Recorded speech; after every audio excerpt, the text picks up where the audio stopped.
207 собрани крвни единици на летната крводарителска акција што 2 дена се одвиваше во Велес. Лекарите од Институтот за трансфузиона медицина и Црвениот крст задоволни од одзивот и здравствената состојба на велешани. Велат дека Велес уште еднаш докажа дека е еден од најхуманите градови во земјава кога се работи за прибирање на крвни единици. Велешани како и секоја се покажа во доста хумано светло.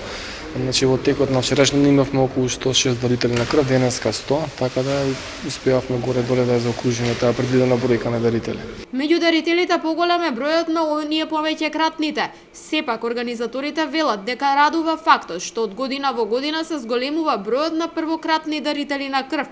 Денеска бројот на млади бил значително поголем за разлика од вчерашниот ден. Секако дека поголем број беа повеќекратните дарители на крв, меѓутоа изненадија и оние помладите, особено студентите кои денеска се појавува доста голем број. И доста имаме и првократни дарители, така да од таа старосна група од 20 до 30 години можеме да кажеме дека денеска превладуваше. По 22 пат се реализираше традиционалната летна крводарителска акција во Велес. Рекордот на собрани крвни единици е поставен во 2010 година, кога беа обезбедени вкупно 382.